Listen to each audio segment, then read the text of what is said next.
How's it going, everybody? Maxwell McGee here at EVO 2013. We're going to be taking a look at Glacius, and to help me do that, joined by David from Double Helix. David, thank you so much for sitting down and chat with us. Absolutely, man. Pleasure to show off the game. We're excited about this new character. All right, so you guys just announced him. We're getting our first look at him here. Tell us a little bit about Glacius's playstyle. So his playstyle is definitely sort of a ranged and zoned character. So very good space control moves. He's got like the Lance, which is basically a command normal that goes about mid-screen. He's got the Hail, which covers all sorts of air territory, and big time the unblockable Shatter, and you can do that sort of range dependent depending on the buttons. So. Yeah, I think when a lot of people see those sort of ice lances, it's going to put images of Dalsum in their minds, but that's not sort of the archetype you guys are going for, is it? No, I think a big difference here is we wanted a zoning character that people would fear even when the character is behind in health, because against Dalsum, right, if you get ahead, you make him come to you. With Glacius, you've got the Shatter, which is always a risk to get into a big combo, and because he's got the range doubles, he can pull you in, get big damage, so you're always at risk against Glacius. Now the Shatter, is that unblockable, Shoryuken looking thing coming up out of the ground? Yeah, it's the unblockable, and it ends sort of with an ice pose, very reminiscent of the Puddle Punch. So when you see that coming, jump. It's 27 frame startup, so you got enough time. Get out of the way. It seems like that move is definitely like the linchpin of Glacius's sort of repertoire. Yeah, no, I think it forms sort of the core of his mix-up, because what's special about his Lance, the forward medium punch, is you can 2-in-1 it into special, so a little very different from Dalsum. So what you do is you poke with that Lance, and then you set up the mix-up. Am I going to do the unblockable Shatter? So then if you do that a couple times, people start jumping. Well, then you pull in some Hails to cover the air territory above you. So it's fun to have sort of a ranged mix-up character, you know? So talk a little bit about the original Glacius from the early Killer Instinct games, and then sort of how this redesign compares. Yeah, no, I mean, we loved the original Glacius. I think, I loved his command throw. It just was a badass move. But for him, we really wanted, like we said, to sort of support different archetypes. And we thought because of who Glacius is and sort of the alien in him, we could play up his high-tech ability and give him the ability to really construct ice in a new way that we haven't seen before. So we sort of went over the top with that, and we think it turned out really cool.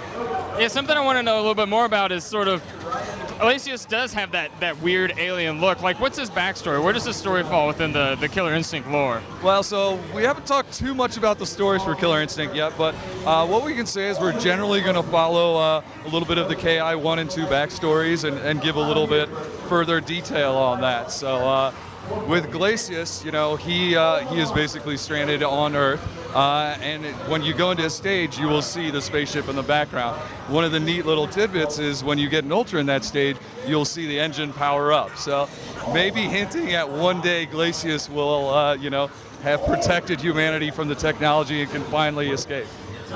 So sort of switching gears here from Glacius to the game at large, I want to know a little bit more about the bluff system that you guys have been talking about here at the show. Cool. Yeah, no, brand new feature that we're introducing at EVO. So what the bluffs are is the ability to cancel out of your combo at any time. You hit medium punch, medium kick, and you'll go into this cool sort of counter-attack pose.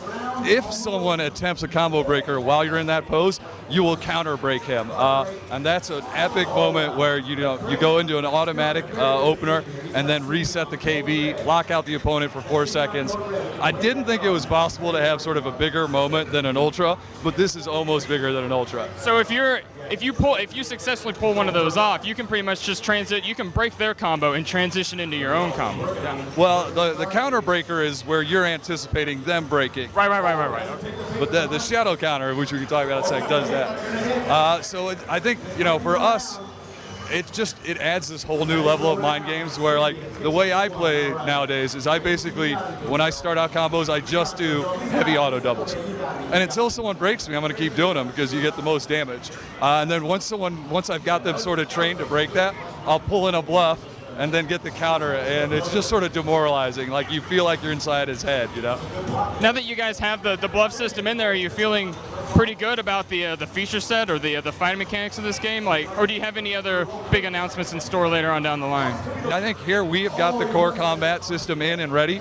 We're thinking it's playing well. We're always listening for feedback, but it looks like it's pretty tight right now. Yeah, let's go back and touch on those shadow counters again, because I think I got my mechanics mixed up a little bit there. Tell us about shadow counters this time. So players who played a lot of KI2 will remember the much loved, much hated rock, paper, scissors system. But what was important about that system is it had a very important purpose in the combat system. Because KI is so aggressive and in your face, you get locked down a lot. So we need to give player options when they're being locked down. And for us, what we've done is come up with the shadow counter system. The shadow counter system takes a stock of meter, but when you do it, if you're in block stun, you can cancel your block stun at any time by hitting medium punch and medium kick. When you do that, you'll go into a counter animation, and if you're hit while in that, you'll automatically trigger a shadow opener. So it's a great way to sort of get out of pressure, but it's definitely not free, right? Like you've got to, again, you know, the big thing is, do you have a read on your opponent? And if you do, what you want to do is just before that last hit of his block string hits, that's when you want to trigger it. Because if you do it too early, you know, he'll counter your opener. So there's definitely sort of a timing, you know, and understanding of what your opponent is doing for that to work.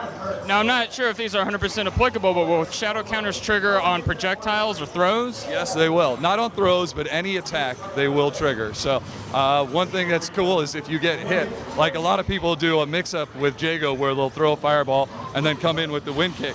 With good timing, you can shadow counter the block of the Endo Kukin and then counter the wind kick. It looks awesome. All right, well, I just got a couple more miscellaneous things coming into us from Twitter. People want to know, they're obviously excited about the new Killer Instinct, but they want to know about the original 1 and 2. Are we ever going to see any sort of re-release for those games? Nothing's been announced, but as Microsoft has said, we are going to be doing season passes, and we'll see what extra things they put in those season passes. And people really loved the Killer Cuts album back in the day. I'm sure they'd love to see another one. Any word on that? No word yet, but we hear you. We love it also. We played in the office, so we'll see on that one. All right, David. Well, thank you so much for chatting with us. The game looks amazing. Can you remind us, what are you guys saying for release date? This is going to be an Xbox One launch title, so when the Xbox is out, we'll be on it. Oh, there you go. Voice back. Seeing some good play.